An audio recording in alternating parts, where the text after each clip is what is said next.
Salut à tous, aujourd'hui je vous retrouve pour parler crème solaire. C'est une vidéo dans laquelle je ne vais pas vous dire quelle crème solaire exactement acheter parce que heureusement pour vous, il y en a plusieurs qui peuvent être bien. Je vais juste vous donner des petites astuces pour savoir comment vous orienter quand vous avez toutes les crèmes solaires devant vous et que vous ne savez pas du tout laquelle est bonne.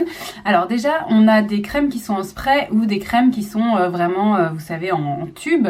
Je trouve qu'en spray, c'est quand même plus simple avec les enfants et plus économique parce qu'on pchite un petit peu partout et c'est déjà plus ou moins étalé. On n'a plus qu'à aller un petit peu vite avec la main, alors que ça va être un petit peu plus laborieux avec un tube qu'il va falloir poser, remettre sur sa main, etc. Vous savez que les enfants restent pas forcément en place très longtemps, donc je trouve qu'avec le spray c'est plus simple et plus économique parce qu'on a tendance à mieux étaler sa crème. Donc du coup je trouve que vu la quantité qu'on utilise en été, c'est quand même une notion à prendre en compte, de savoir si ça va nous coûter cher ou pas. Autre chose qui diffère d'une crème à l'autre, c'est de savoir si ça va laisser des traces blanches ou pas. Alors là, il y a un aspect positif aux traces blanches qui est, je trouve, de savoir où est-ce qu'on a mis de la crème. Mais il y a aussi un aspect qui est pas très esthétique. En général, les enfants s'en fichent. C'est nous que ça peut gêner éventuellement de voir son enfant tout blanc. On peut trouver que c'est pas très joli. Personnellement, je trouve que c'est pas super beau, mais j'utilise moi des crèmes qui font des traces blanches.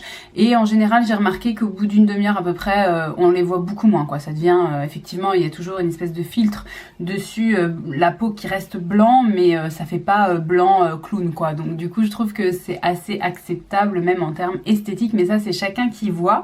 Ensuite moi j'ai toujours tendance à prendre des crèmes bio. Alors je vous recommande ça pour les enfants, mais après ça dépend aussi de votre mode de vie. Est-ce que vous êtes d'habitude orienté bio ou pas?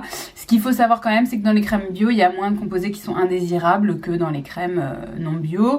Bio, ça veut pas quand même dire fantastique, il y a quand même des choses à regarder, même sur les crèmes bio, et notamment ce qui concerne les nanoparticules. Vous en avez peut-être déjà entendu parler. Les nanoparticules, c'est quand il y a des particules qui ont été vraiment très petites, et c'est déconseillé, puisque nano, je sais plus combien c'est, mais enfin c'est vraiment très petit, et on essaye d'éviter d'en appliquer parce qu'on ne sait pas encore exactement les conséquences de ces nanoparticules sur la santé. Donc l'idéal c'est de vérifier dans la composition. Quand il y a une nanoparticule, normalement suite à l'ingrédient qui est comme ça en très infime, c'est pas une quantité infime, c'est une formulation qui fait que le composé est réduit en très petit. Et quand un ingrédient est dans cette formulation là, derrière l'ingrédient il y a une petite parenthèse avec écrit nano. Donc quand vous jetez un œil à la composition de la crème que vous achetez, vous pouvez vérifier qu'il n'y a pas cette mention là, et s'il n'y a pas cette mention là, vous évitez aussi les nanoparticules. Et puis vous pouvez aussi vous poser la question de savoir si vous allez prendre une crème chimique ou une crème minérale. Alors peut-être que vous connaissez pas la différence. Il y a des filtres qui existent qui sont dits chimiques, donc qui sont avec des composés chimiques, et d'autres filtres qui sont dits minéraux, avec des composés minéraux. Et en fait la différence, elle va principalement être écologique.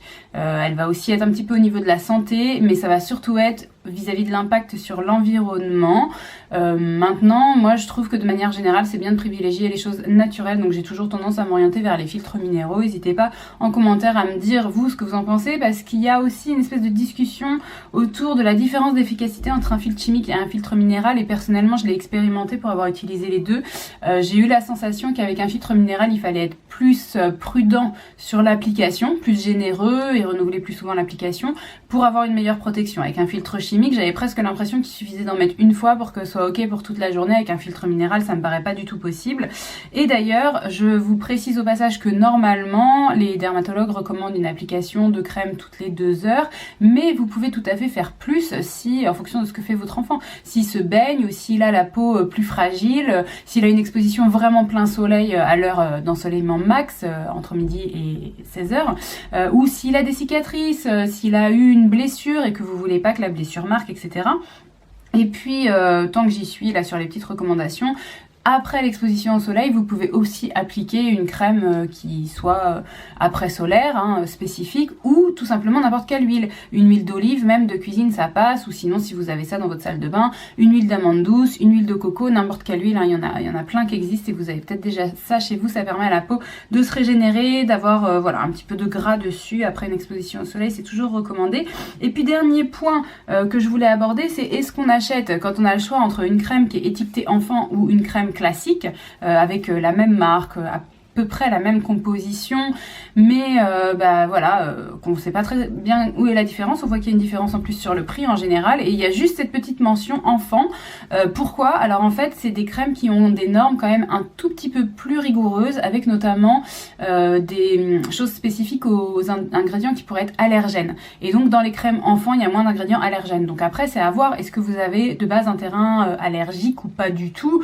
Et si c'est pas du tout le cas, vous pouvez peut-être partir sur une crème adulte et puis l'appliquer quand même à votre enfant. Par contre, si vous avez un enfant qui fait parfois des réactions un petit peu de rougeur cutanée à des produits, etc., à ce moment-là, vous pouvez plus facilement vous dire que c'est justifié d'aller acheter la crème enfant. Donc voilà, au niveau de ce que moi je vais regarder quand je regarde une crème solaire, j'espère que tout ça vous aide. N'hésitez pas en commentaire à me dire celle que vous utilisez.